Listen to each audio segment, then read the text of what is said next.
Sinasabi nila ang pagtitiis ng isang asawa ay parang isang banal na obligasyon. Sa loob ng 3 taon, isinuot ko ang papel ng isang masunuring asawa at mapagmahal na minantu na tila isang maskarang naging bahagi na ng aking balat.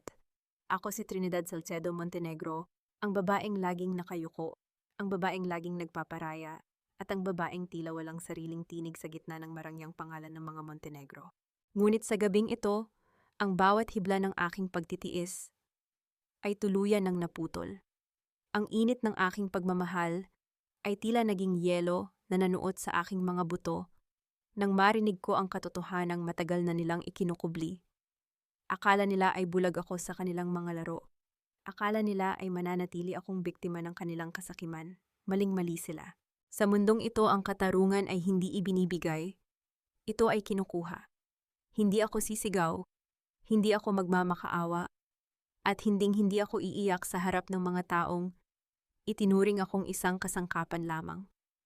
Panoorin ninyo kung paano guguho ang kanilang tore ng kasinungalingan sa bawat hakbang ng aking mga paa. Sapagkat ang pinakamabagsik na bagyo ay hindi ang nagdadala ng kulog at kidlat, kundi ang bagyong dumarating ng tahimik malamig at walang itinitira. Humanda kayo. Dahil sa dulo ng kwentong ito, tanging ang pangalan ko na lamang ang maiiwang nakatayo ng matuwid. Ito ang aking pagbangon. Ito ang aking katarungan. Sa bawat haplos ng basang-basahan sa malamig na sahig ng sala, tila hinihiwa rin ang aking mga daliri sa lamig. Nakaluhod ako, tinitiis ang hapdi ng aking mga tuhod habang nililinis ang kalat na iniwan ni Doña Purificacion. Ang aking biyanan ay nakahiga sa sofa, balot ng makapal na kumot, at may basang banyo sa kanyang noo. Ang bawat pilit na ubo niya ay tila isang utos na dapat kong sundin nang walang reklamo. 3 taon. 3 taon ko itong ginagawa dahil sa pagmamahal ko kay Leo at dahil sa paniniwalang bahagi ito ng pagiging isang mabuting asawa. Trina, dahan-dahan naman sa pagpunas. Ang sakit ng ulo ko parang mabibiyak reklamo ni Doña Purificacion sa isang tonong puno ng pagkukunwari. Hindi ako sumagot. Pinagpatuloy ko ang aking ginagawa, pinupunasan ng mantsa ng kape na sinadya niyang itapon kanina. Sa gitna ng katahimikan, biglang umalingaw-ngaw ang tunog ng isang mamahaling cellphone na naiwan ni Leo sa ibabaw ng mesa. Dahil malapit ako ron, kitang-kita ko ang pangalan ng tumatawag, Baldo Serrano. Hindi ko sana papansinin, ngunit biglang nabuhay ang screen at dahil sa isang maling pindot ni Doña Purificacion na nagtangkang abutin ang phone, aksidenteng na-activate ang loudspeaker. Isang boses ng lalaki ang pumuno sa silid, boses na puno ng kagalakan at tagumpay. Leo bro, pasok na sa secret account mo ang 1.8 milyong piso na commission natin sa medical supplies. Hindi akalain ng mga ospital na refurbished lang ang mga kagamitang yun. Jackpot tayo kailan ng celebration. Tila tumigil ang pag-ikot ng mundo ko. Ang basahang hawak ko ay nanatiling nakadiin sa sahig. 1.8 milyong piso, isang secret account.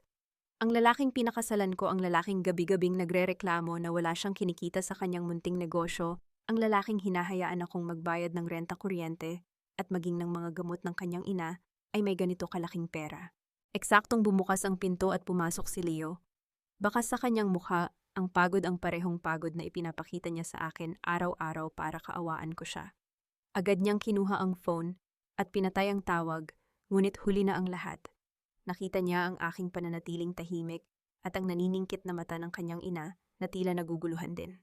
Hon, bakit ka nakatitig sa akin ng ganyan? Tanong ni Leo sabay buntong hininga. Lumapit siya sa akin at hinawakan ng aking balikat, ang hawak na dati ay nagbibigay sa akin ng init, ngunit ngayon ay tila haplos ng isang ahas. Pasensya ka na, wala na naman akong nakuha na deal ngayon. Sobrang hirap ng buhay. By the way, may extra ka pa bang 500 dyan? Kailangan ko lang ng panggasolina para bukas, baka sakaling swertehin na ako. Sa sandaling iyon, isang malakas na sampal ng realidad ang gumising sa aking pagkatao. Ang bawat sentimong pinaghirapan ko bilang financial analyst, ang bawat gabing hindi ako natutulog para lang makatipid kami, ay pinagtatawanan lang niya sa likod ng aking mga likod. Tumingin ako ng diretso sa kanyang mga mata. Wala akong nakitang pagsisisi, tanging ang sanay na pag-arte ng isang bihasang manlilinlang. Wala na akong pera, Leo, ang tanging lumabas sa aking bibig. Ang boses ko ay hindi nanginginig. Ito ay malamig, matigas, at walang kahit anong emotion. Naibayad ko na sa gamot ng mama mo at sa upa natin ngayong buwan. Siguro kailangan mong maglakad na lang muna. Kumunot ang noo ni Leo, tila hindi sanay sa aking pagtanggi. Ano ba naman yan, Trina? Kaunting tiis lang naman. Pag nagkapera ako, babawi ako sa'yo. Huwag ka namang madamot. Isang mapait na ngiti ang sumilay sa aking mga labi, ngunit hindi ko hinayaang makita niya ito. Tumayo ako ng dahan-dahan, kinuha ang balde ng maduming tubig at naglakad patungo sa banyo. Sa bawat hakbang ko, nararamdaman ko ang pagkadurog ng huling piraso ng aking pag-ibig. Ngunit sa pagkadurog na iyon, may nabubuong bagong anyo. Isang Trinidad na hindi na muling magpapaapi. Pumasok ako sa aming silid habang si Leo ay abala sa pakikipag-usap sa kanyang ina tungkol sa sakit nito. Alam ko kung nasaan ang kanyang pitaka. Alam ko kung saan niya itinatago ang mga bagay na akala niya ay hindi ko napapansin. Binuksan ko ang kanyang drawer at kinuha ang isang itim na pitaka na tanging sa mga espesyal na okasyon niya lang inilalabas. Doon nakita ko ang isang makintab na black card. Isang credit card na may mataas na limit, isang card na para lamang sa mga mayayaman. Kinuha ko ang card na iyon at pinalitan ito ng aking lumang debit card na alam kong wala ng laman at pasuna ang petsa. Magkamukha ang kanilang kulay sa madilim na silid, lalo na para sa isang taong kasing pabaya ni Leo pagdating sa detalye. Isinilid ko ang black card sa aking bulsa. Ang bigat nito ay tila nagbibigay sa akin ng sandata. Lumabas ako ng kwarto at nakita ang aking biyenan na palihim na tumitingin sa aking bag na nasa sofa. Alam ko ang susunod na mangyayari. Alam kong mamaya kapag nakatalikod ako, kukunin niya ang card na akala niya ay akin. Hinayaan ko siyang gawin iyon. Iyon ang unang hakbang ng aking plano. Trina, magluluto ka na ba ng hapunan? Nagugutom na ako, sigaw ni Doña Purificacion mula sa sala. Opo ma, magluluto ako ng isang espesyal na hapunan para sa inyo, sagot ko habang naglalakad patungo sa kusina. Kinuha ko ang aking cellphone at nag-type ng isang mensahe para sa aking abogado. Ang mga daliri ko ay mabilis at tiyak. Wala nang puwang para sa pag-aalinlangan. Tumingin ako sa bintana sa dilim ng gabi, na unti-unting lumalamon sa lungsod. Ang 1.8 milyong piso ni Leo ay hindi lamang pera. Iyon ang magiging kabayaran sa lahat ng luha, pawis at dangal na kinuha nila sa akin. Hindi ako iiyak. Hindi ako magsusumamo. Papanoorin ko silang ubusin ang sarili nilang kayamanan hanggang sa wala nang matira, kundi ang kanilang mga kasinungalingan. Isang malamig na hangin ang pumasok sa kusina, ngunit hindi ako nanginginig. Sa unang pagkakataon sa loob ng 3 taon, naramdaman ko ang tunay na init ng kapangyarihan. Narinig ko ang mahinang kalansing ng aking pitaka sa sala. Alam kong nakuha na ni Doña Purificacion ang pain. Napangiti ako sa dilim. Ang gabi ay bata pa at ang laro ay kasisimula pa lamang. Bukas pagising nila, ang mundong kinatatayuan nila ay hindi na kasing tatag ng iniisip nila. Sa bawat paghiwa ko ng mga sangkap para sa hapunan, nararamdaman ko ang kakaibang gaan sa aking mga kamay. Wala na ang bigat ng pag-aalinlangan. Ang bawat piraso ng bawang at sibuyas na lumalapag sa sahig ng counter ay tila bahagi ng isang malaking puzzle na unti-unti ko nang nabubuo. Sa kabilang silid, naririnig ko ang mahinang bulungan ni Leo at Doña Purificacion. Alam kong ako ang paksa ng kanilang usapan ng aking kamandag, bilang asawang nagsisimula ng tumanggi sa kanilang mga luho. Sinadya kong iwan ang aking bag sa sofa, ang zipper nito ay bahagyang nakabukas, upang masilip ang makintab na black card na kinuha ko sa drawer ni Leo. Sa screen ng aking cellphone na nakasandal sa gilid ng lababo, pinapanood ko ang live feed mula sa maliit na camera na itinago ko sa loob ng isang florera sa sala. Nakita ko ang dahan-dahang pagbangon ni Doña Purificacion mula sa kanyang pagkakahiga. Nawala ang sakit ng ulo, nawala ang panghihina. Ang kanyang mga mata ay nagniningning sa kasakiman habang tinitingnan ang aking bag. Mabilis ang kanyang mga galaw para sa isang matandang nagdadahilan ng sakit. Dinukot niya ang card, mabilis na isinilid sa kanyang bulsa at bumalik sa pagkakahiga na tila walang nangyari. Napangiti ako ng tipid. Ang pain ay kinagat na ng malaking isda. Trina, ang tagal naman yan, gutom na ang mama. Sigaw ni Leo habang papasok sa kusina. Umupo siya sa mesa at tiningnan ako ng may halong pandidiri. Ano ba yung suot mo, mukha kang katulong? Kaya siguro hindi ako sinaseryoso ng mga business partners ko dahil ang asawa ko hindi man lang marunong mag-ayos. Hindi ako lumingon. Nagpatuloy ako sa paglilinis ng aking mga kamay. Naglilinis ako ng bahay niyo, Leo. Nagluluto ako ng kakainin niyo. Saan ko isisingit ang pag-aayos kung pati oras ko ay ninanakaw niyo na? Lumapit si Leo at malakas na hinampas ang ibabaw ng mesa dahilan upang lumikha ito ng isang nakayanig na tunog na umalingaw-ngaw sa buong kusina. Wala kang utang na loob. Kung hindi dahil sa pamilya ko, saan ka pupulutin? Isang anak ng magnanakaw. Pinatira ka namin dito pinapakain tapos sasagot-sagot ka na ngayon? Bago pasok ko papataw. Dahan-dahan kong kinuha ang isang baso ng tubig. Ininom ko ito nang napakabagal ni Nanamnam ang bawat patak habang nakatingin ng diretso sa kanyang nanggagalaiting mukha. Ang katahimikan ko ay tila isang malakas na sampal na lalong nagpaugong sa kanyang tenga. Nang maibaba ko ang baso, ang tunog ng paglapat nito sa kahoy ng mesa ay tila isang hudyat ng pagtatapos ng kanyang kapangyarihan. Tapos ka na, tanong ko sa isang malumanay, ngunit nakapangingilabot na tono. Kung tapos ka na, maupo ka na at kumain. Marami ka pang kailangang ipaliwanag sa sarili mo mamaya. Dumulog kami sa hapunan ng may mabigat na atmosfera. Si Doña Purificacion ay panay ang sulyap sa kanyang bulsa, hindi mapakali, tila excited na umalis para gamitin ang card na akala niya ay sa akin. Samantalang si Leo ay patuloy sa pagdedetalye kung gaano ako kawalang kwenta. Alam mo Leo, dapat siguro ay kumuha ka na ng asawang may level. Yung kayang bumili ng sariling luho, hindi yung palamunin lang, dagdag pa ng matanda habang humihigop ng sabaw. Eksaktong sa sandaling iyon, ang cellphone ni Leo na nasa tabi ng kanyang pinggan ay nag-vibrate ng sunod-sunod. Ang screen nito ay nagliwanag, nagpapakita ng mga sunod-sunod na notification. Nanlaki ang mga mata ni Leo. Ang kanyang kutsara ay nalaglag sa sahig, lumikha ng isang matinis na tunog sa tile. Ano to, bulong ni Leo? Ang boses niya ay nanginginig sa takot at galit. Purchase confirmation, Hermes Flagship Store. Isang bag na nagkakahalaga ng 300,000 piso. Tumingin siya sa akin, ang kanyang mukha ay namumutla na parang papel. Pagkatapos ay tumingin siya kay Doña Purificacion na biglang nabulunan sa kanyang iniinom. Ang kaba sa silid ay tila isang makapal na usok na nakasasakal. Trina, nasaan ang pitaka ko?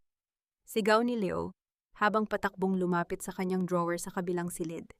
Naririnig ko ang pagbaliktad niya ng mga gamit, ang tunog ng mga papel na nagliliparan at ang pagbagsak ng mga silya. Muling bumalik si Leo sa sala, ang kanyang mga mata ay tila luluwa na sa galit. Itinuro niya ako gamit ang nanginginig niyang daliri. Ikaw, ninakaw mo ang card ko. Ikaw ang gumagamit nito ngayon, magnanakaw ka Trina. Gaya ka rin ng tatay mo.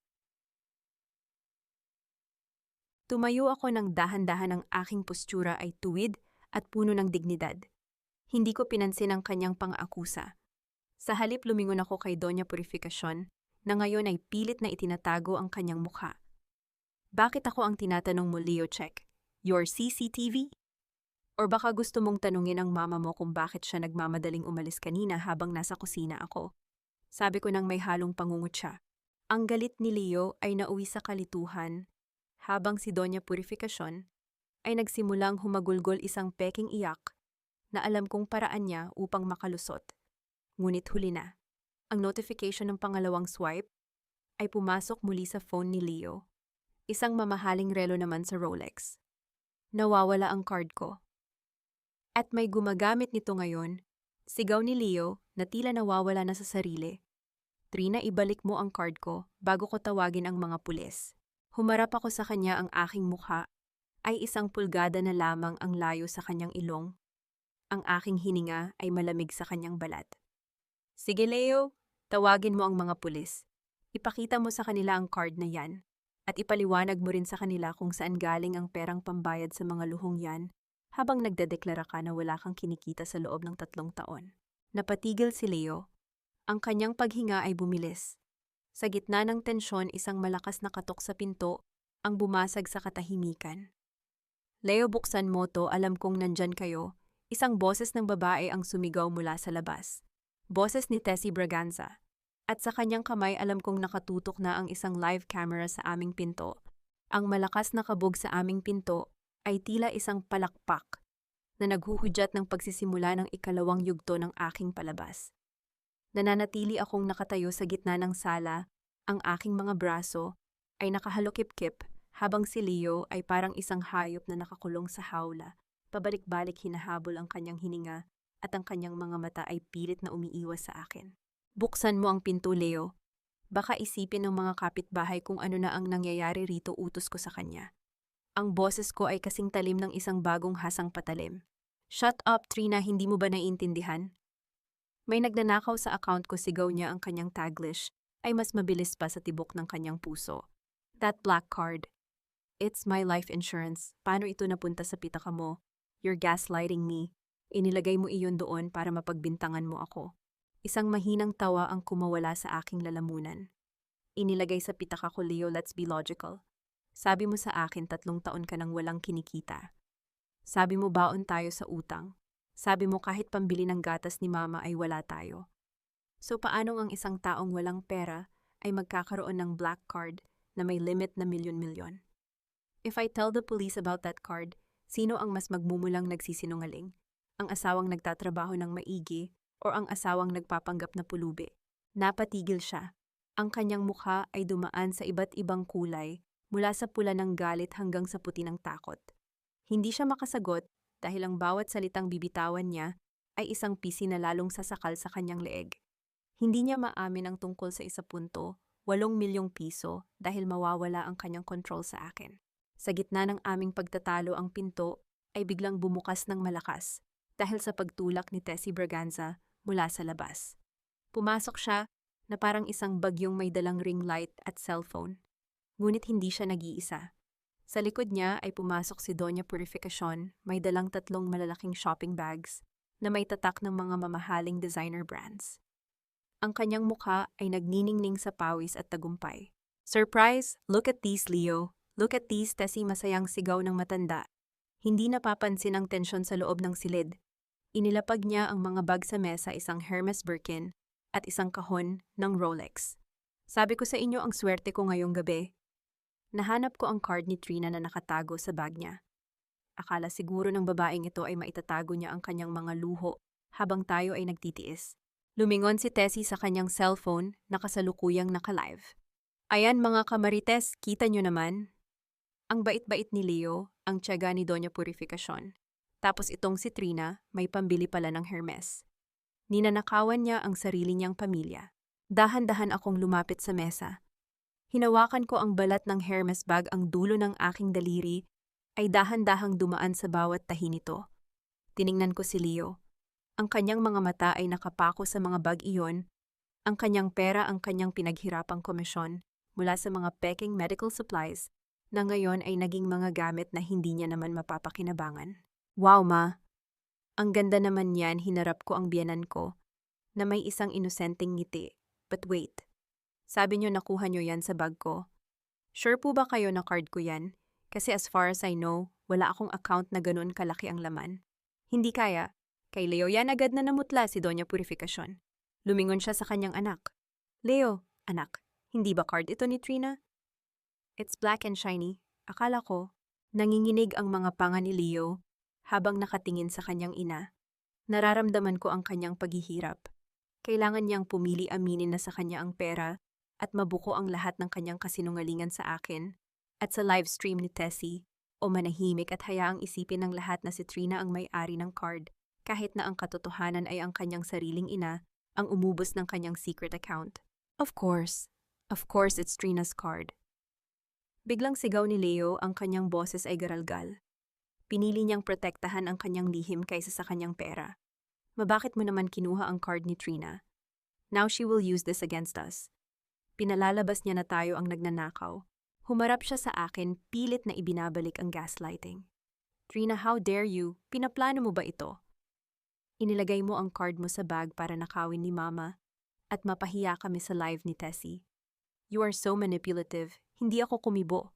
Sa halip lumapit ako kay Leo at inayos ang kanyang nagusot na kwelyo.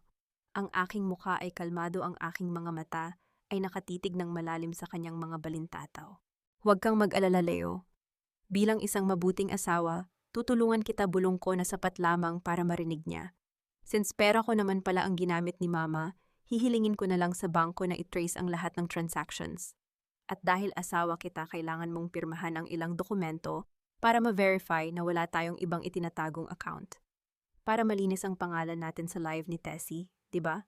Napalunok si Leo. Ang kanyang katawan ay naging matigas gaya ng semento. Alam niya ang ibig kong sabihin. Kapag pumirma siya, magkakaroon ako ng legal na access sa lahat ng kanyang records. Kapag hindi siya pumirma, lalabas na may itinatago siya sa harap ng libo-libong nanonood sa live ni Tessie. Don't worry, Hon, magtatrabaho pa ako ng extra para mabayaran ang utang na ito na ginawa ko, sabi ko ng malakas para marinig ng camera. Isang patak ng pawis ang gumulong sa noo ni Leo. Biglang tumunog muli ang cellphone ni Tessie. Isang notification mula sa isang follower. Wait, Leo, may nag-comment. Sabi rito nakita raw nila ang 4 na huling numero ng card sa screen ni Donya kanina sa mall. At ang pangalang nakalagay ay hindi Trinidad. It starts with an L, L-E-O-C-I-D-A-O. Ang katahimikan sa sala ay naging nakabibingi.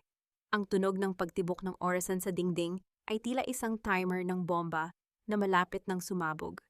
Ang bawat segundo ng katahimikang bumalot sa sala ay tila isang mabigat na pasanin na unti-unting dumudurog sa kumpiyansa ni Leo. Ang pangalang Leocadio na nabanggit sa live stream ni Tessie ay parang isang multo na biglang nagpakita sa gitna ng kanilang mga kasinungalingan.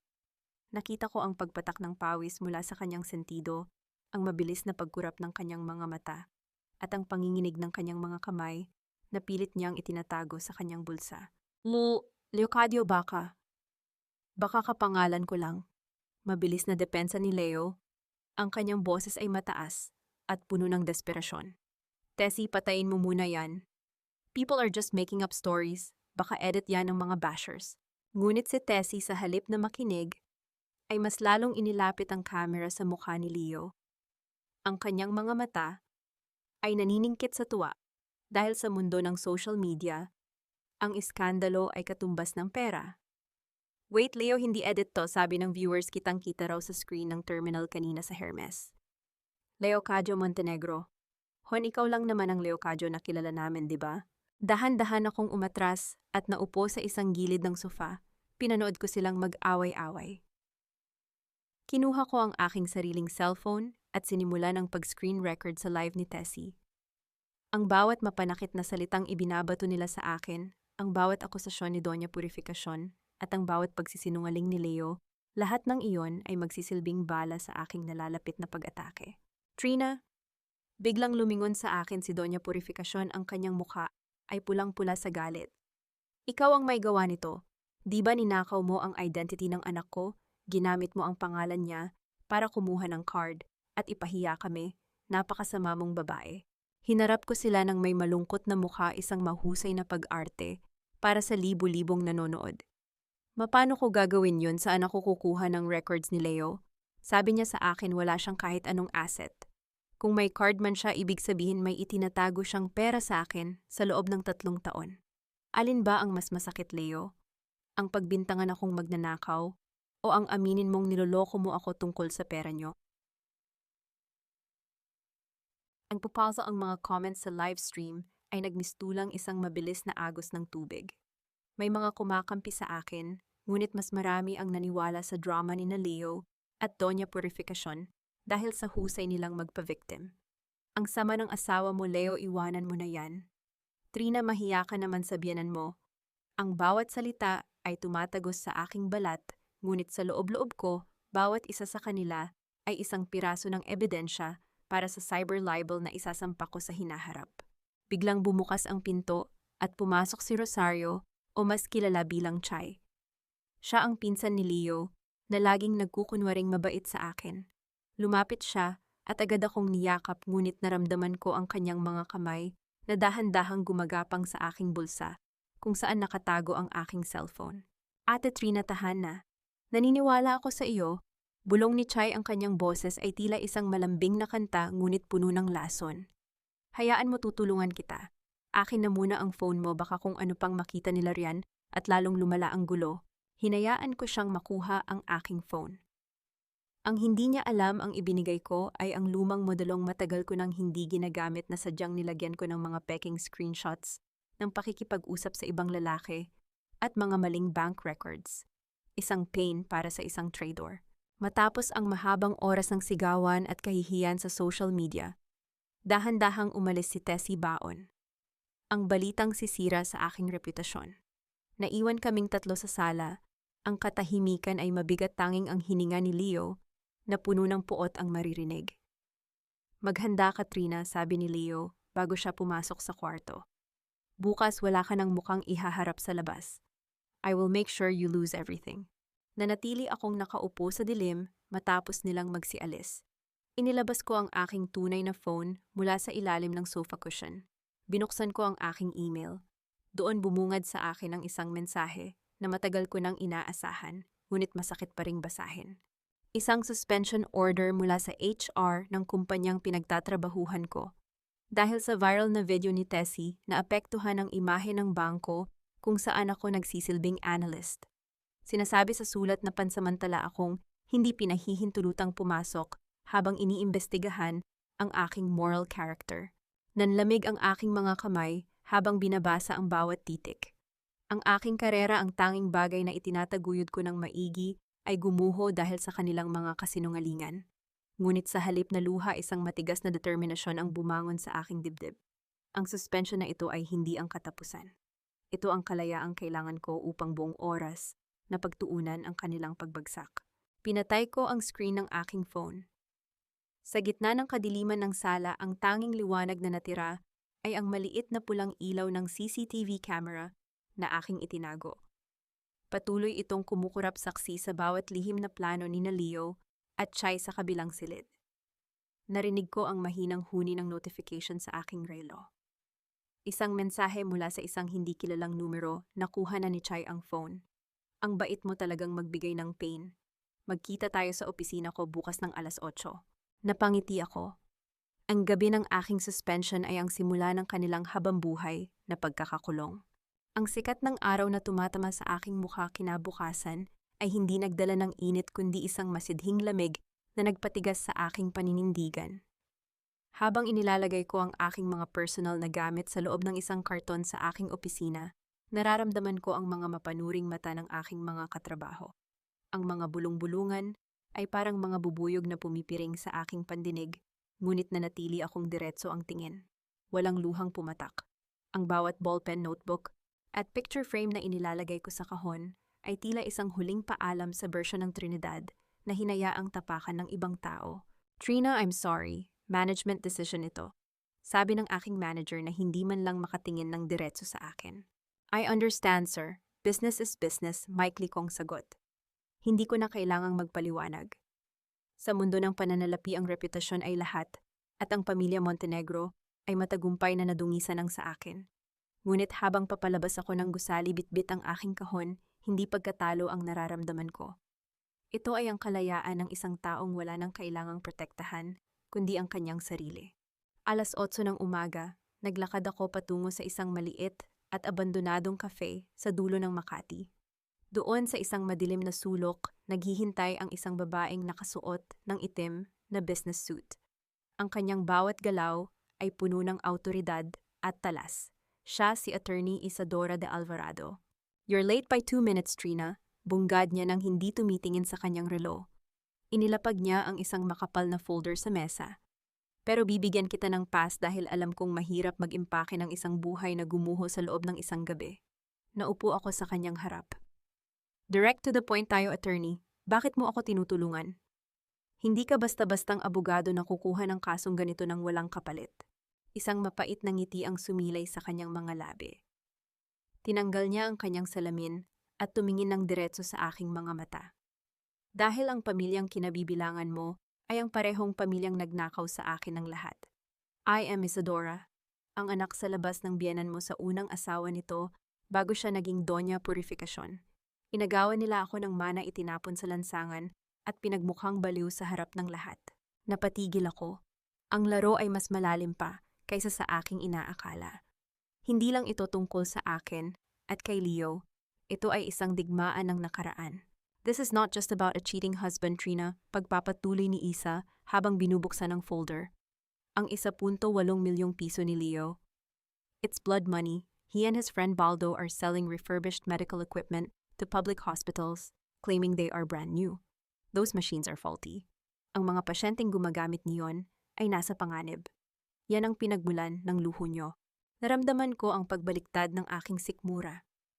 Ang perang ibinabayad ni Leo sa renta, ang perang pambili ng Hermes ni Purificacion, ay galing sa kapahamakan ng ibang tao.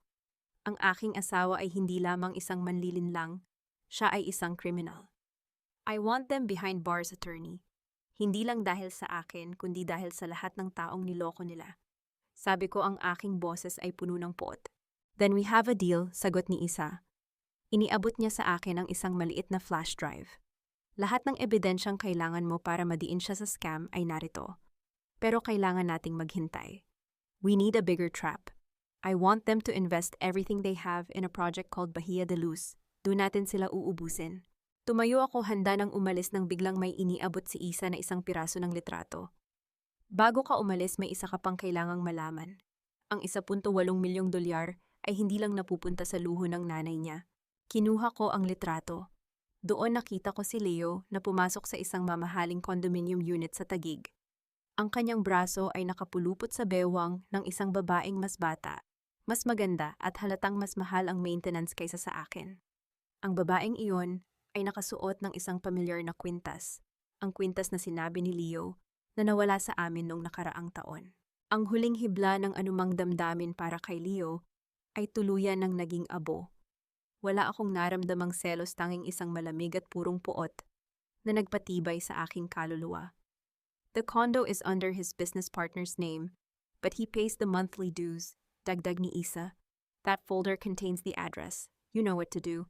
Lumabas ako ng cafe habang ang hangin ng lungsod ay humahampas sa aking mukha. Ang bawat hakbang ko ay tila isang martsa patungo sa isang digmaan na ako lamang ang nakakaalam. Habang naglalakad, naramdaman ko ang pag-vibrate ng aking cellphone. Isang text mula kay Leo.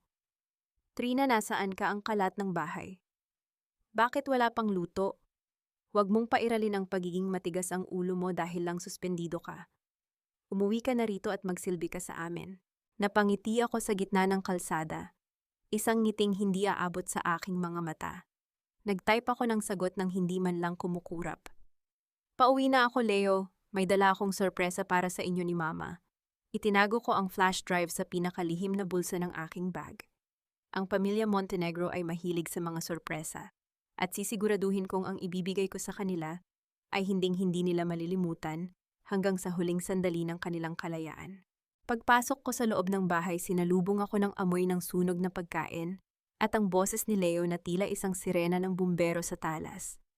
Nakatayo siya sa gitna ng sala, hawak ang isang bill ng kuryente, habang si Doña Purificacion ay nakaupo sa sofa at abala sa pag-aayos ng kanyang mga bagong bili na Hermes scarf. Ang bawat sulok ng bahay na dati ay pinagbubuhos ko ng pagod upang panatilihing maayos, ay tila naging isang bodega ng gulo sa loob lamang ng ilang oras na wala ako. Saan ka galing, Trina? Tingnan mo ang bahay. At itong bill, bakit ganito kalaki? Akala ko ba analyst ka? Bakit hindi mo ma-analyze kung paano magtipid, bulyaw ni Leo? Habang iwinawagayway ang papel sa aking mukha. Hindi ako kumibo. Inilapag ko ang aking kahon ng mga gamit sa mesa nang walang ingay. Tumingin ako sa kanya, hindi nang may takot, kundi nang may pagkaawa na tila tumitingin sa isang insekto na malapit ng tapakan. Galing ako sa pakikipag-ayos ng ating kinabukasan, Leo. Dahil kung aasa lang tayo sa kitang, sinasabi mo baka sa kalsada na tayo pulutin bukas. Lumapit ako sa mesa at naglabas ng isang makintab na brochure. Bahia de Luz Luxury Resort and Wellness Center.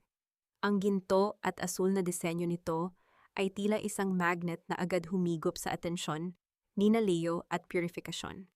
Nakita ko ang paghinto ng kamay ng aking biyenan sa kanyang scarf.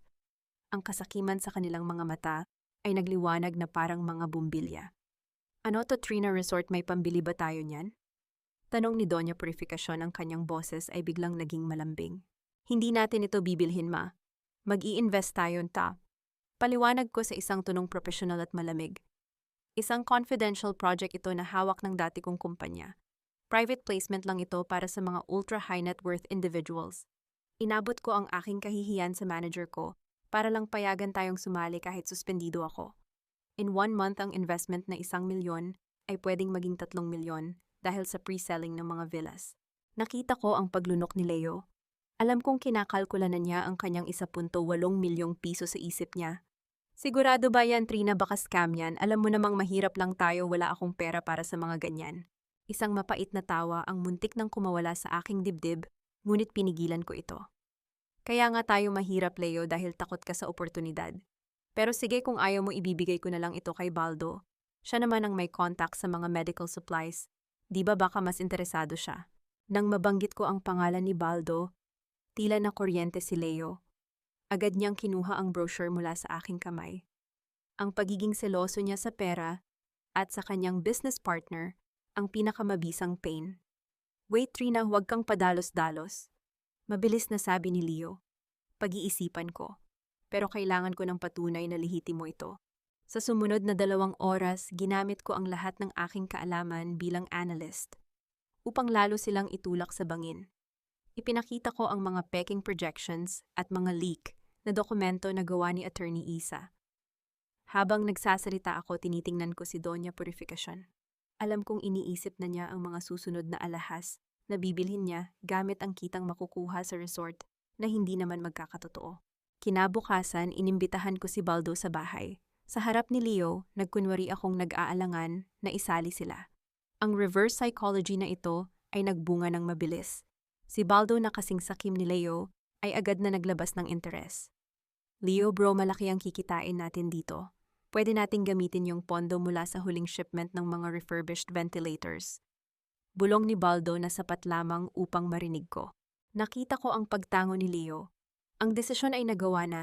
Ang kanilang kasakiman ang mismong tali na gagamitin ko upang bitayin sila sa gitna ng publiko. Ngunit sa gitna ng kanilang pagpaplano, isang hindi inaasahang tunog ng katok sa pinto ang bumasag sa aming pag-uusap. Pumasok ang isang lalaking naka-uniforme ng bangko. Ang kanyang mukha ay seryoso habang may bitbit na isang liham. Mr. Leocadio Montenegro, I'm from the Fraud Investigation Department of your bank. May kailangan lang po kaming i-verify tungkol sa inyong secret savings account na nagkaroon ng kahina-hinalang transactions kagabi. Namutla si Leo.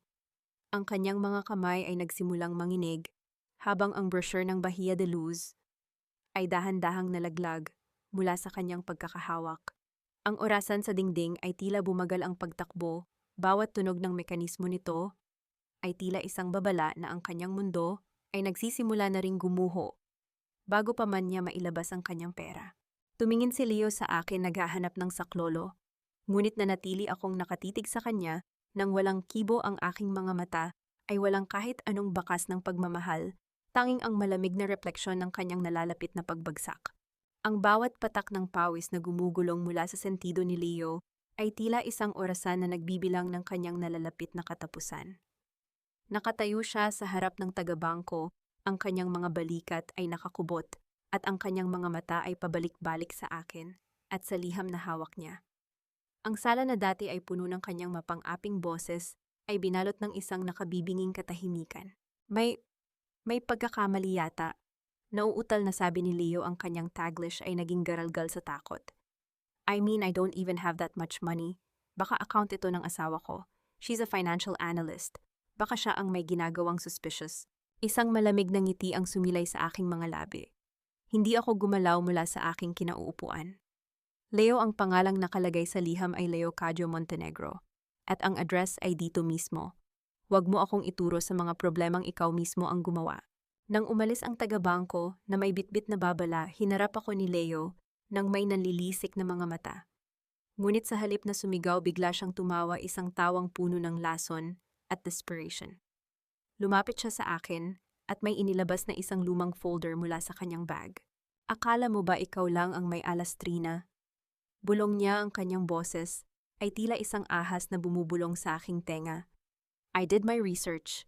Ang tatay mo, si Arturo Salcedo, isang bank manager na nasangkot sa anomalya sa isang community thrift fund, 10 taon na ang nakalilipas. Nagtago siya, di ba namatay siyang may utang sa daan-daang mahihirap na pamilya? Isang pamilya ng mga magnanakaw ang pinagmulan mo, Trina, kaya huwag kang magmalinis. Naramdaman ko ang pagpintig ng aking puso. Ang sugat ng nakaraan, ang kahihiyang bitbit ng aking apelyido, ay muling binuksan ni Leo. Nakita ko ang tagumpay sa kanyang mga mata. Akala niya ay matatakot ako. Akala niya ay gagamitin niya ang hiya o kahihiyan upang patahimikin ako at makuha ang perang nawala sa kanya. Ngayon mamilikat ko, pagpapatuloy ni Leo habang dahan-dahang hinahawakan ang aking baba. Ititigil mo ang lahat ng pakikialam sa accounts ko at tutulungan mo akong ilipat ang pera sa Bahia de Luz nang walang tanong-tanong or ipopost ko ang record ng tatay mo sa social media. Let's see kung sino ang kakampihan ng mga tao, ang asawang nagtatrabaho o ang anak ng isang kawatan. Dahan-dahan kong inalis ang kanyang kamay sa aking mukha. Tumayo ako nang matuwid ang aking tingin ay kasing tigas ng diamante. You really don't know me, Leo. Sa halip na magtago, kinuha ko ang aking cellphone. Binuksan ko ang aking Facebook account at nagsimula ng isang live video. Nanlaki ang mga mata ni Leo. Sinubukan niyang agawin ang phone, ngunit mabilis akong umiwas at pumasok sa loob ng kwarto, sabay kandado ng pinto. Magandang gabi sa inyong lahat. Panimula ko sa harap ng camera, ang aking boses ay kalmado at buo. Ngayong gabi gusto kong humingi ng paumanhin. Totoo ang mga balitang lumalabas. Ang aking ama si Arturo Salcedo ay nakagawa ng pagkakamali noon. At bilang kanyang anak, hindi ko tinatalikuran ang responsibilidad na iyon. Ipinakita ko sa camera ang isang bank draft. Ito ang huling ipon ko mula sa aking mana at sariling pinagtrabahuhan.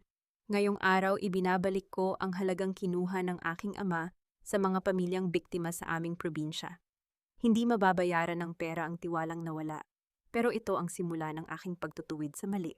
Ang mga comments sa live ay biglang nagbago, mula sa pangungutya naging paghanga. Ang tapang mo, Trina. Hindi mo kasalanan ang nagawa ng tatay mo pero bilib kami sa pananagutan mo.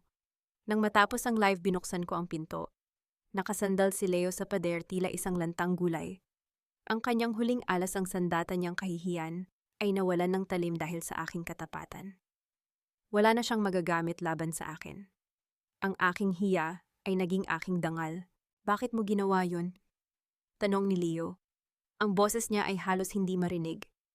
Inubos mo ang pera mo para lang hindi ako manalo. Hindi ko inubos ang pera ko, Leo. Sagot ko habang nilalagpasan siya. I bought my freedom. At ang bawat sentimong ibinayad ko ay mas mahalaga kaysa sa 1.8 milyong mong galing sa panloloko. Ngayon wala ka ng hawak sa akin. At bukas ang tanging pag-uusapan ng mga tao ay kung gaano kadumi ang pangalan ng mga Montenegro habang ang sa akin ay malinis na. Lumabas ako sa balkonahe nilalanghap ang sariwang hangin ng gabi. Ang anino ng kahapon ay tuluyan ng naglaho. Sa bawat tunog ng kuliglig sa paligid nararamdaman ko ang paglaya. Ngunit sa kabilang panig ng lungsod alam kong may isang tao pang nanonood.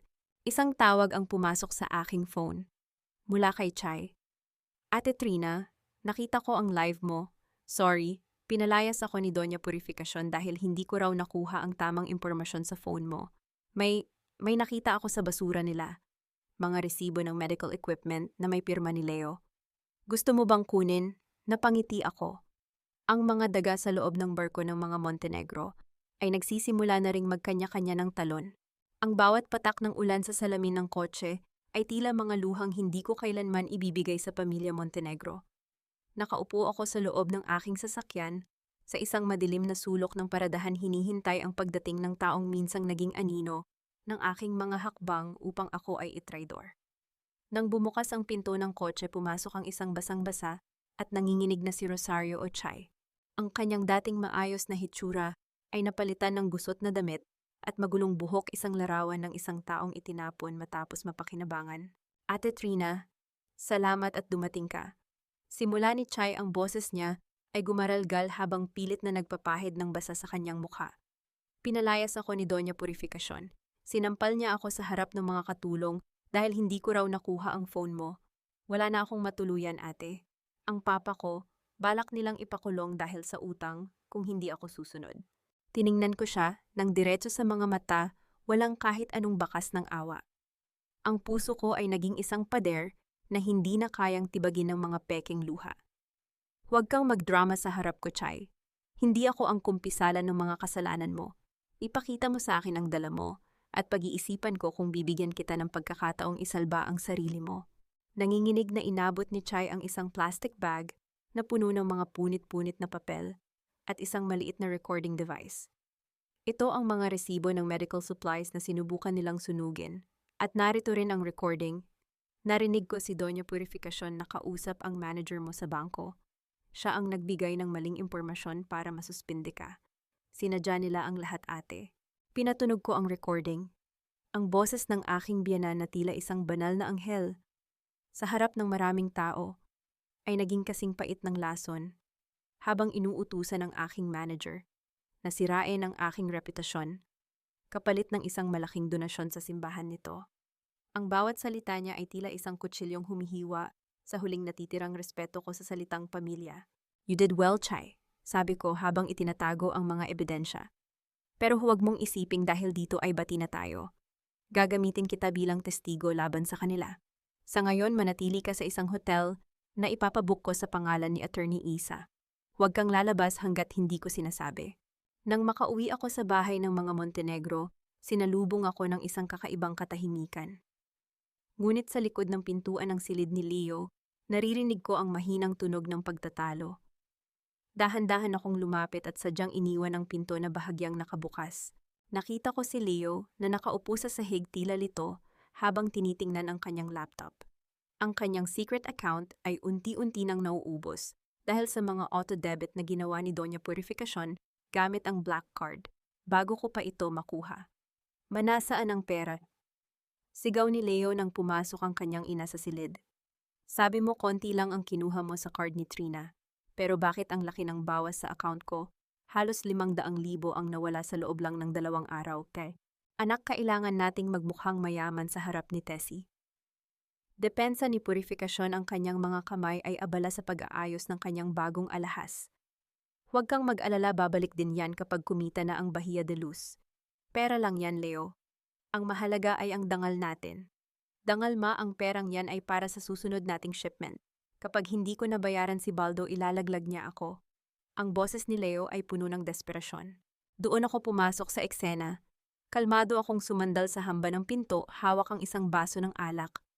"Ang aga naman ng fireworks dito. May problema ba kayo sa account nyo?" Lumingon ang dalawa sa akin. Ang puot sa kanilang mga mata ay sapat na upang sunugin ang buong bahay. "Ikaw, alam kong ikaw ang may kasalanan nito, Trina," bulyaw ni Purificacion. Akong tawa ko ng bahagya. "Manarito ang mga resibo ng mga pinamili nyo. Isang Cartier watch, 3 designer bags, at isang staycation sa isang 5-star hotel na hindi naman kasama si Leo. Mukhang habang si Leo ay nagtatrabaho sa negosyo nyo, kayo naman ay abala sa pag-ubos ng kanyang pinaghirapan." Iniabot ko kay Leo ang ilang kopya ng resibo na nakuha ni Chai. Nakita ko ang unti-unting pagbabago ng mukha ni Leo. Mula sa galit sa akin, ang kanyang paningin ay lumipat sa kanyang ina. Ang tiwala na nagbubuklod sa kanilang dalawa sa kasamaan ay nagsisimula ng mabitak. Totoo ba ito?" Tanong ni Leo, ang kanyang boses ay malamig at puno ng pagkabigo. "Sabi mo nakatago ang card sa vault mo. Pero bakit may resibo rito na ginamit mo ito sa tagig, kasama ang kapatid ni Tessie?" "Leo, anak, makinig ka." Simula ni Purificacion, ngunit hindi na siya natapos. "Umalis ka muna, ma," utos ni Leo. Ito ang unang pagkakataon na narinig kong sumagot siya ng ganoon sa kanyang ina. "Kailangan naming mag-usap ni Trina." Nang maiwan kaming dalawa, lumapit si Leo sa akin. Ang kanyang mga mata ay nagmamakaawa, isang anyong hindi ko inakalang makikita ko muli. "Trina, tulungan mo ako. Alam kong may ginagawa ka. Ayusin mo ang investment sa Bahia de Luz. Kailangan ko ng pera ngayon din bago ako balikan ni Baldo." Tiningnan ko siya ng may halong pangungutya.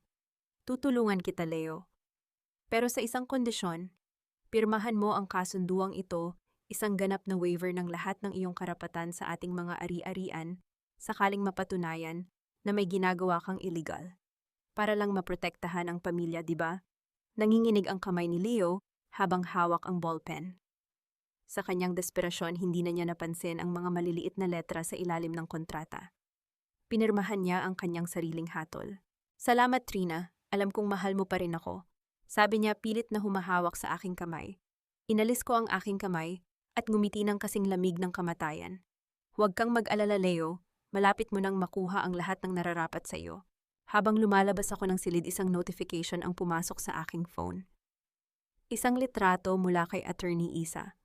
Ang kabit ni Leo ay kasalukuyang nag-iempake ng gamit, handa ng tumakas kasama ang isang bahagi ng pera ni Leo na itinago nito sa isang hiwalay na account. Ang bawat piraso ng puzzle ay nasa lugar na. Ang mga ulupong ay nagsisimula na ring magtuklawan sa isa't isa, at ang kailangan ko na lamang gawin ay ang maghintay sa huling pagsabog. Ang gabi ng paghuhukom ay hindi dumarating na may kasamang malakas na kulog at kidlat.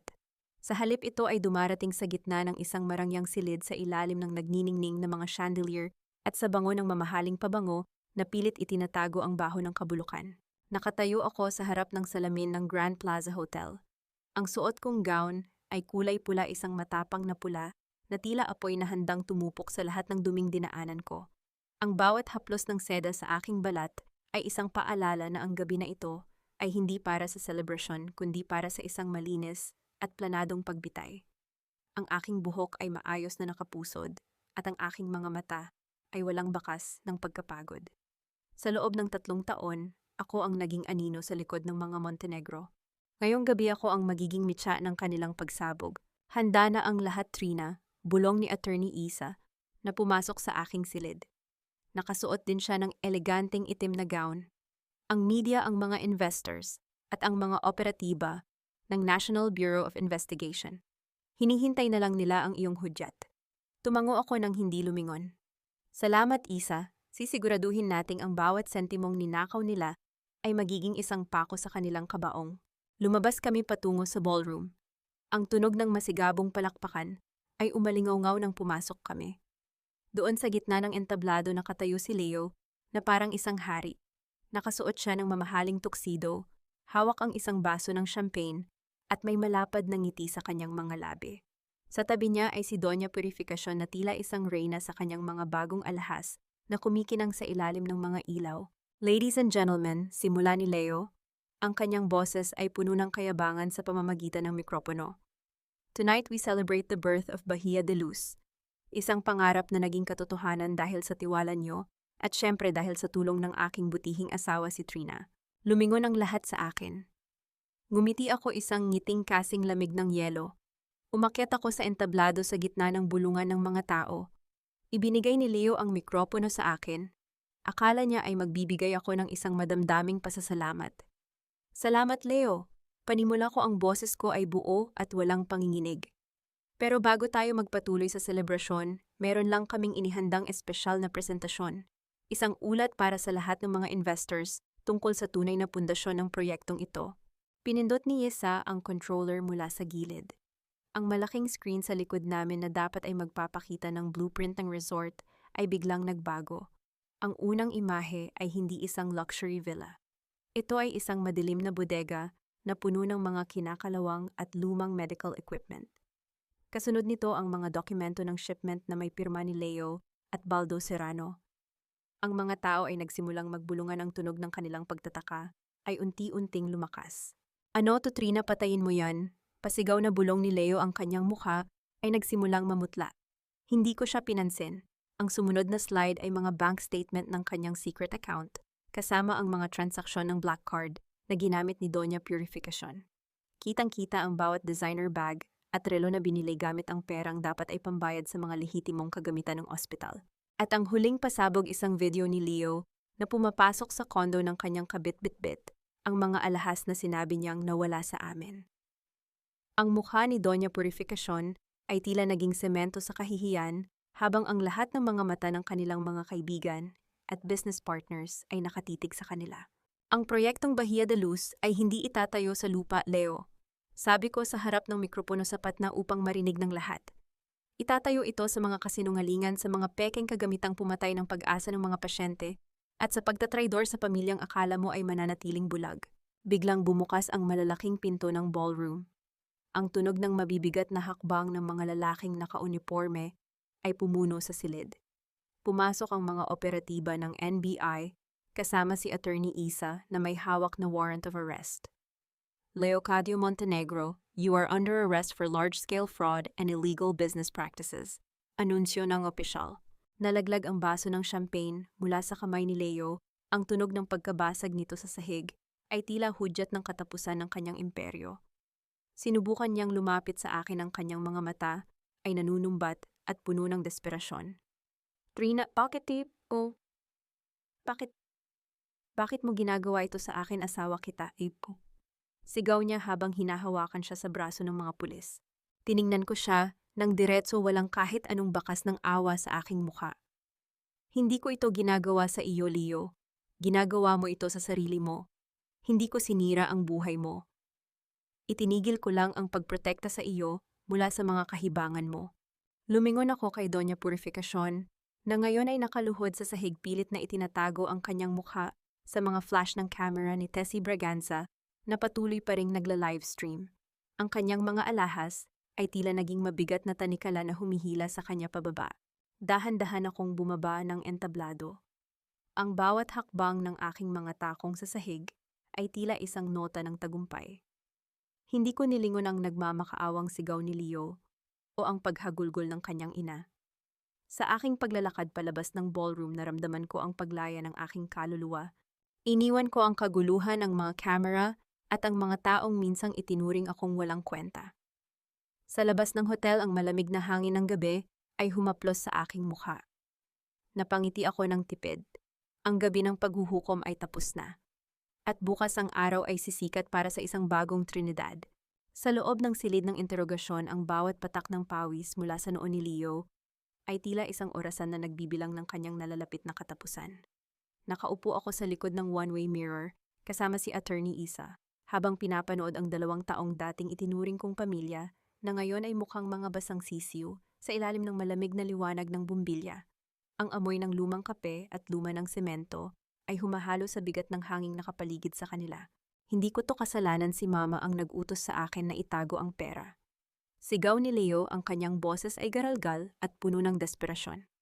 She wanted the bags, the jewelry, the luxury lifestyle. I was just a son trying to provide for his ungrateful mother. Anong sinasabi mo, buloy ko? Gitanten. Bulyaw ni Doña Purificacion, ang kanyang mukha ay tila naging isang maskara ng galit habang dinuduro ang kanyang sariling anak. Ikaw ang lumapit sa akin. Sinabi mo na madali lang ang pera sa medical supplies. At huwag mong kalimutan, Leo, ikaw ang pumatay sa negosyo ng tatay ni Trina noon para lang makuha ang mga kliyente nito. I helped you cover up your tracks. Naramdaman ko ang paglamig ng aking mga kamay sa narinig. Lumingon sa akin si Attorney Isa, ang kanyang mga mata ay puno ng pagdamay, ngunit nanatili akong tahimik. Ang katotohanan ay mas masakit pa kaysa sa inakala ko. Hindi lang pala pera ang ninakaw nila sa akin. Ninakaw nila ang dangal at buhay ng aking ama. Dahan-dahan kong binuksan ang pinto ng silid ng interogasyon. Ang tunog ng pagpihit ng doorknob ay tila isang hudyat para sa kanila na tumahimik. Pagpasok ko, agad silang tumingin sa akin, si Leo na may halong pag-asa at si Purificacion na may nanlilisik na mga mata. Trina Hon, please tell them it's all a mistake. Lumapit si Leo sa mesa, pilit na inaabot ang aking kamay, ngunit pinigilan siya ng mga operatiba. You love me, diba? We can start over, I'll give you everything. Tumingin ako sa kanya nang diretso ang aking mga mata ay kasing tigas ng semento. I love the man I thought you were, Leo. The man who was kind, hardworking, and honest. But that man never existed. Ang kaharap ko ngayon, he's not worth a second of my time. Trina, huwag kang magmalinis. Sigaw ni Purificacion, pilit pa ring ibinabalik ang kanyang pagiging matapobre. Kung wala kami isang hamak na anak ka lang ng bank manager na nagpakamatay sa hiya-utang na loob mo sa amin, ang lahat ng tinatamasa mo. Isang mapait na tawa ang kumawala sa aking bibig. Inilapag ko ang isang folder sa ibabaw ng mesa. Speaking of utang na loob, Ma, narito ang huling regalo ko sa inyo tungkol sa Bahia de Luz. Nanlaki ang mga mata ni Leo. Ang investment ko, maibabalik ba? The project is real, Leo. Bahia de Luz is a legitimate development, panimula ko ninanamnam ang bawat salita. Pero ang mga share na binili nyo gamit ang 1.8 milyong piso. Sinigurado ko na nakapangalan yon sa isang trust fund. Isang pondo na nakalaan para sa mga pamilya ng mga pasyenteng na biktima ng inyong mga peking medical equipment. Wala kayong makukuhang kahit isang kusing. Kahit ang bahay na tinitirhan nyo, nakapangalan na sa bangko dahil sa mga utang na hindi nyo nabayaran. Ang katahimikan sa loob ng silid ay naging nakabibingi. Nakita ko ang unti-unting pagguho ng mukha ni Leo. Ang kanyang huling pag-asa ay tila isang bula na biglang pumutok. Si Purificacion naman ay tila nawalan ng lakas na pasandal sa upuan habang nanginginig ang kanyang mga kamay na wala ng suot na kahit anong hiyas. Trina, please, wag mo kaming iwan ng ganito. Bulong ni Leo, ang kanyang mga luha ay nagsisimulang pumatak, ngunit hindi ako naniwala. Alam kong luha iyon ang panghihinayang sa pera, hindi ng pagsisisi sa kasalanan. You reap what you sow, Leo. Sagot ko habang tumatalikod patungo sa pinto. Ang huling sayaw niyo ay tapos na. Ngayon harapin niyo ang gabi sa likod ng mga rehas. Bago ako tuluyang makalabas, isang malakas na tunog ng sampal ang umaling-awngaw sa loob ng silid. Mabilis na dumapo ang palad ni Purifikasyon sa pisngi ng kanyang anak. Kasalanan mo to, sinira mo ang buhay ko. Ikaw ang sakim, ma. Ikaw ang umubos sa account ko, sagot ni Leo habang pilit na tinutulak ang kanyang ina. Nagkagulo sila sa loob, nagsisigawan at nagkakalisya habang pilit silang inaawat ng mga pulis. Ang mga ulupong ay nagsimula ng tuklawin ang isa't isa dahil wala na silang ibang biktima. Lumabas ako ng presinto, ang malamig na hangin ng madaling araw ay humaplos sa aking balat. Ramdam ko ang pagbitiw ng bawat tanikala sa aking puso. Sa kabilang kalsada nakita ko si Chai na naghihintay na kayuko at tila takot sa aking magiging hatol. Ate Trina, tawag niya sa akin. Hindi ko siya sinagot agad. Tumingin ako sa langit kung saan ang unang sinag ng araw ay nagsisimula ng bumutas sa kadiliman. Ang laban ay hindi pa tapos, ngunit ngayong gabi, napanalunan ko ang pinakamahalagang digmaan, ang digmaan para sa aking sariling pagkatao. Ang bawat hakbang ko sa loob ng bahay ng mga Montenegro ay tila isang paglalakad sa loob ng isang museyong puno ng mga alaala ng pait at panlilinlang. Ang katahimikan sa loob ng mansyong ito ay hindi na nakababahala. Sa halip, ito ay tila isang mapayapang pagkilala na ang bagyong sumira sa aking buhay ay tuluyan ng lumipas. Iniligpit ko ang aking mga huling gamit, mga damit na binili ko mula sa sarili kong sahod, mga libro, at ang mga dokumentong nagpapatunay ng aking pagkatao bago ko pa nakilala si Leo. Habang hinihila ko ang aking maleta patungo sa pinto, napatigil ako sa harap ng malaking portrait ng pamilya Montenegro sa sala. Doon nakita ko ang aking sarili sa gilid, nakayuko, nakangiti ng pilit, at tila isang dekorasyon lamang. Kinuha ko ang aking wedding ring mula sa aking daliri. Ang singsing na dati ay kumakatawan sa aking mga pangako ay isa na lamang piraso ng malamig na metal na walang anumang halaga. Inilapag ko ito sa ibabaw ng mesa, sa gitna ng alikabok na nagsisimula ng mamuo sa paligid. Ate Trina, handa na po ang sasakyan sa labas, sabi ni Chai na naghihintay sa hamba ng pinto. Bakas pa rin sa kanyang mukha ang hiya, ngunit mayroon na ring determinasyon na magsimula muli. Salamat, Chai. Mag-ingat ka sa pag-uwi sa probinsya. Gamitin mo ang perang ibinigay ko para sa pag-aaral mo. Huwag mong hahayaang maging anino ka lang ng ibang tao muli, bilin ko sa kanya.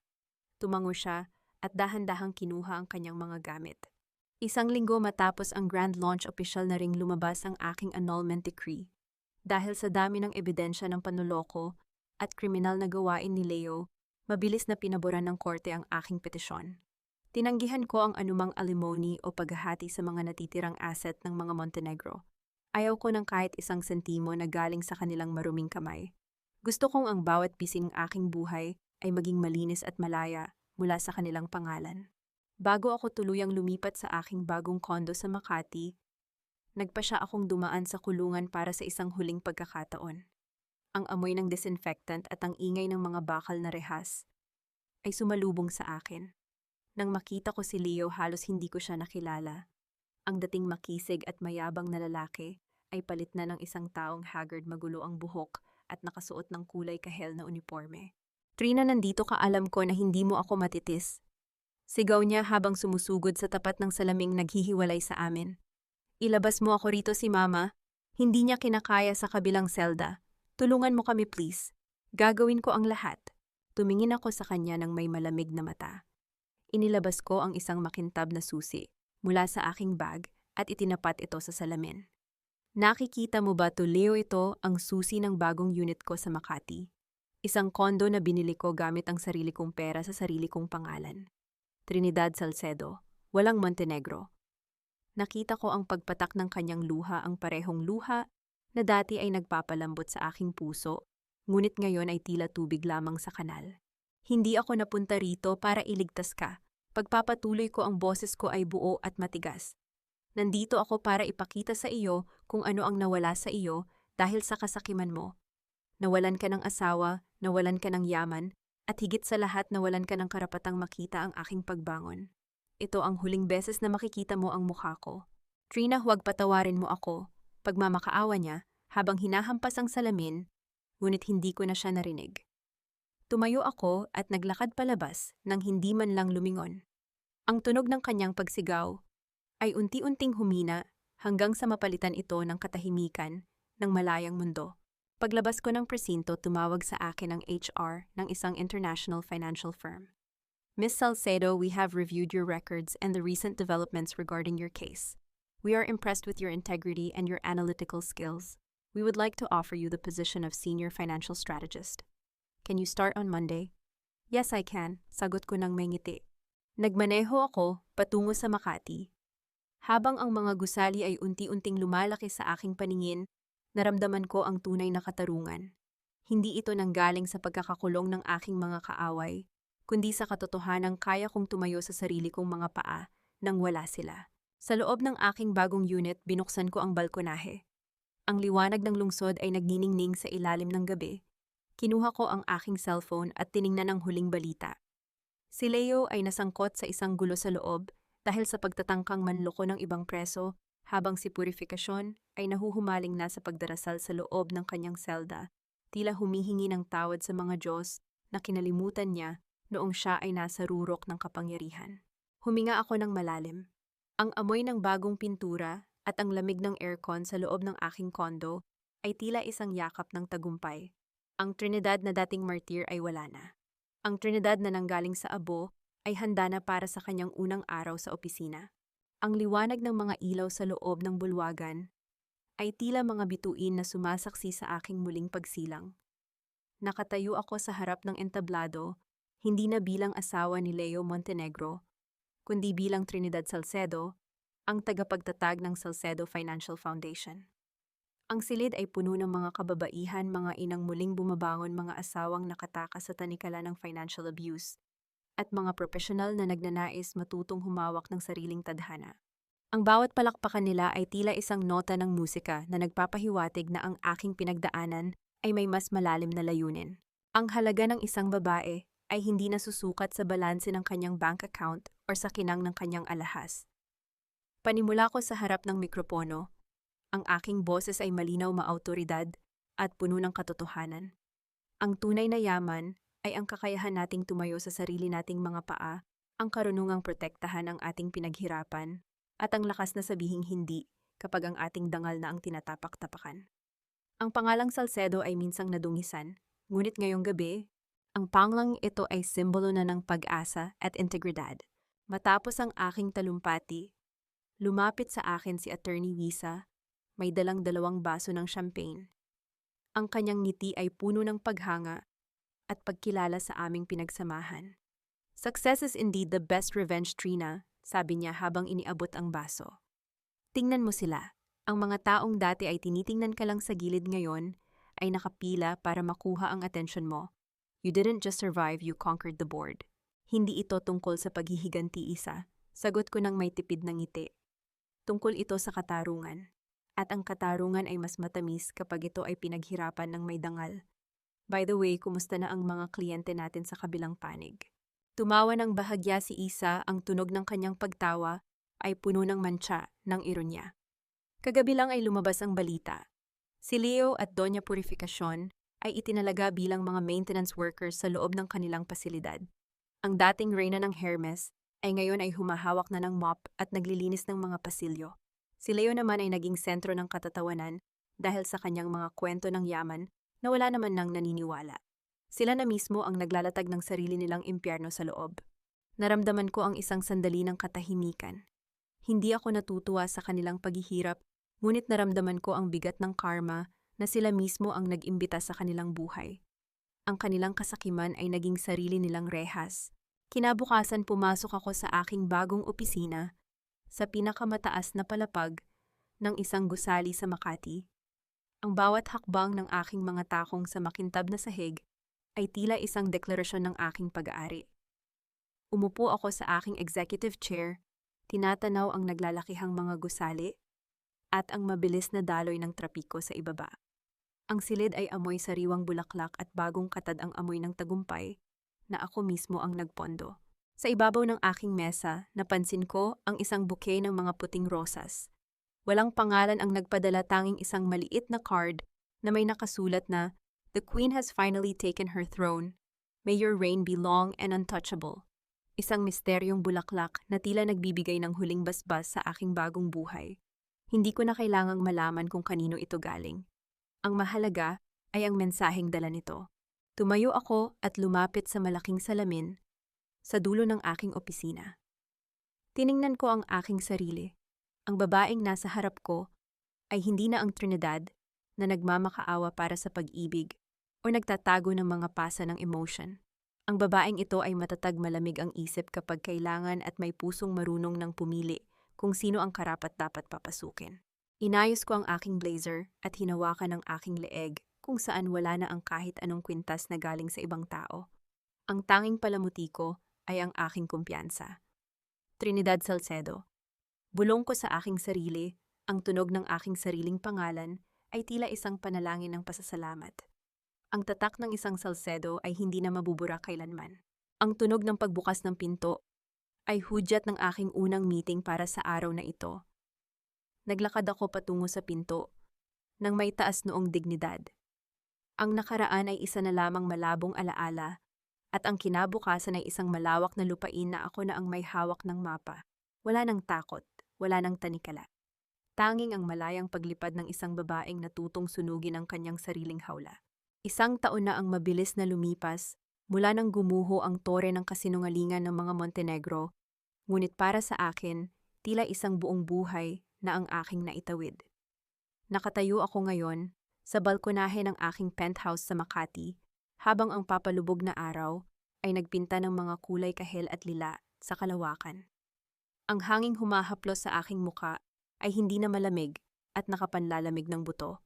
Ito ay sariwa, magaan at puno ng bango ng kalayaan. Hawak ko sa aking kanang kamay ang isang dokumentong nakalagay sa loob ng isang eleganteng frame.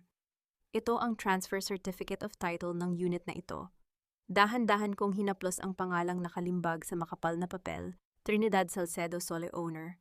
Walang ibang pangalan ang nakadikit, walang ibang anino ang nakikisalo sa tagumpay na ito. Ang bawat sentimong ibinayad ko rito ay galing sa aking sariling pawis, talino at integridad. Naalala ko ang unang gabi ng aking paggising mula sa panaginip ng pagiging isang martir.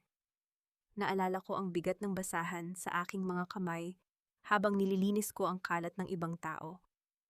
Ngunit sa hapong ito, ang tanging hawak ko ay ang aking dignidad. Ang katahimikan sa loob ng aking tahanan ay hindi na nakabibingi. Ito ay mapayapa. Ang bawat pagtakbo ng oras sa aking relo ay hindi na nagpapahiwatig ng pagtitiis, kundi ng mga pagkakataong naghihintay na aking sunggaban. Narinig ko ang mahinang pagtunog ng aking cellphone. Isang larawan ang ipinadala ni Che mula sa aming foundation. Makikita roon ang isang grupo ng mga kababaihan na nakangiti, may mga hawak na certificate ng kanilang livelihood program. Si Chai ay maayos na ang hitsura, malayong malayo sa basang-basang babaeng humingi ng saklolo sa akin. Sa ilalim ng ulan, napangiti ako. Ang pagpapatawad ay hindi laging nangangahulugan ng pagbabalik sa dati. Minsan, ay ang pagbibigay ng pagkakataon sa iba na ituwid ang kanilang sariling landas habang ikaw ay patuloy na naglalakad palayo. Kumusta na kaya ang mag-inang Montenegro? Ang huling balitang nakarating sa akin ay tuluyan na silang kinalimutan ng mundong pilit nilang pinagpapanggapang kinabibilangan nila.